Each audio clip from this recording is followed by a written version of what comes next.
Selamat datang kembali lagi bersama Ki Janu, Kisah Jelajah Nusantara. Apa kabar Anda semua? Semoga semuanya sehat. Baiklah, kali ini kita akan mengisahkan peristiwa sejarah kedatangan bangsa Mongol atau utusan Cina Mengci ke Pulau Jawa. Jika kamu sampai di Jawa, katakan kepada rakyat dan tentara negara Jawa bahwa sejak dahulu Kaisar Cina mempunyai hubungan baik dengan Jawa dengan saling mengirim utusan. Tetapi belakangan ini hubungan itu memburuk akibat perlakuan yang tidak wajar terhadap utusan kaisar yang bernama Mengci oleh Raja Jawa. Katakan secara tegas bahwa kamu datang untuk menghukum Raja Jawa atas tindakannya itu. Ribuan tentara Tartar di bawah pimpinan Sipi, Ikomese, dan Kausing dikirim Kublai Khan ke Jawa pada bulan kedua tahun 1292 berdasar sejarah dari dinasti Yuan. Disebutkan pengiriman pasukan itu sebagai reaksi atas pengusiran dan aksi melukai wajah oleh Raja Kertanegara di Singosari terhadap Mengci, utusan Kublai Khan, Kaisar Cina. 700-an tahun lalu, daratan Asia dikuasai penakluk Mongol. Kekuasaannya merajalela dan hanya satu tujuan, yaitu penaklukan. Jadi, tidak ada tujuan lain, seperti untuk misi suci, dagang, atau kejayaan. Sebagaimana kisah penjajahan Eropa.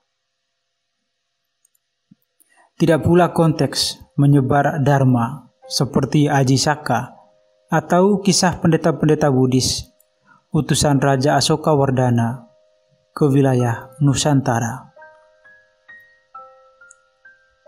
Kekaisaran Cina memang telah dikuasai Mongol saat itu. Setelah penguasaan dilanjut dengan mulai mengirim utusan ke berbagai negeri di Laut Selatan agar segera mengakui kekuasaannya. Kublai Khan yang konon masih kerabat Genghis Khan yang berhasil menguasai Cina. Kisaran era saat itu memang dikenal banyak keturunan Mongol menjadi penakluk sebagaimana Timurlang atau Tamerlan dalam Harold 1962. Tak tanggung-tanggung, kebesaran Timurleng digambarkan dalam inskripsi di atas pintu kamar tamu dari gedung makam Timurleng di Samarkand berikut ini. Ini adalah peristirahatan Maharaja yang tersohor dan murah hati, Sultan yang Maha Agong, pejuang yang paling mengagumkan, Pangeran Timur, penakluk bumi. Diketahui Timurleng merupakan raja muslim keturunan Genghis Khan. Ia memiliki ambisi menguasai dunia dengan satu penguasa tunggal, dirinya. Kekuasaan baru Kublai Khan atas kekaisaran Cina saat itu telah merembet ke Kamboja hingga kerajaan Champa. Sebagai sebuah kerajaan yang bahkan Cina sendiri di sekitar tahun 280 mengeluh terhadap Champa, atau mulanya kerajaan Linyi yang memiliki penduduk dengan banyak sekali jumlah sukunya. Hidupnya bersahabat dan kompak, saling menolong, serta selalu memanfaatkan keadaan alam yang berbukit, serta terutama karena tak mau tunduk kepada Cina. Di Nusantara, ekspansi Kubilai Khan yang telah membentuk dinasti baru, dinasti Yuan, membentur kebijakan politik Nusantara dari Raja Singosari Kertanegara yang sedang getol memperkuat konfederasi wilayah Nusantara, termasuk dengan ekspedisi Pamalayu. Politik Nusantara dari Raja Kertanegara berdasar Prasasti Camunda 1292 dikenal sebagai politik Dwi Pantara. Program politik ini dianggap berhasil dalam hal menjadi pelindung wilayah, atau barangkali memang sudah jadi kehendak Yang Maha Kuasa atas sejarah, sehingga Nusantara tidak berhasil ditaklukkan oleh Kaisar Cina. Pada akhirnya, masing-masing kemudian menghadapi dinamika pergolakan internalnya, di mana Singosari akhirnya runtuh oleh serangan Jayakatwang, kerajaan bawahannya dari Gelang-Gelang, kemudian berkuasa di Kediri atau Daha.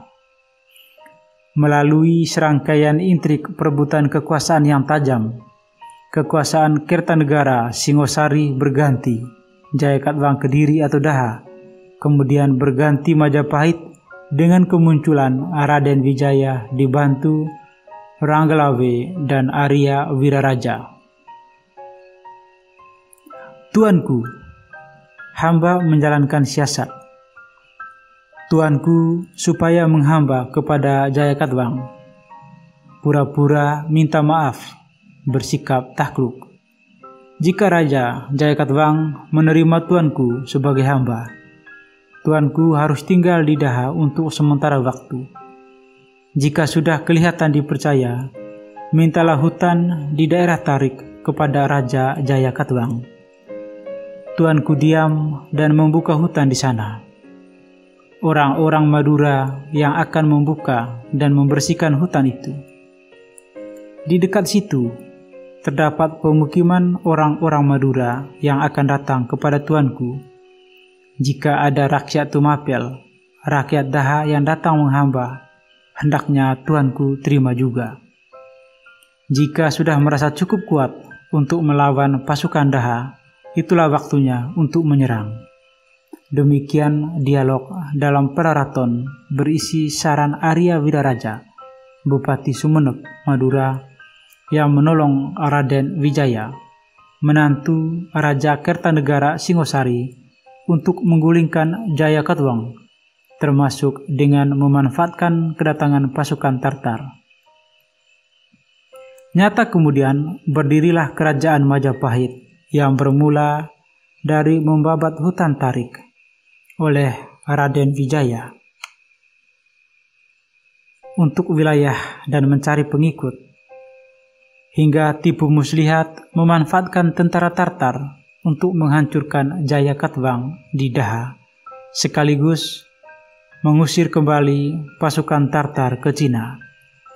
Tartar mundur ke laut dalam kejaran orang Majapahit setelah kehilangan ribuan orang pasukannya pada tahun 1293. Klaim berbalas klaim, siasat beradu siasat, keberanian beradu keberanian, dan akhirnya sejarah mencatat kisahnya, lahirlah Majapahit.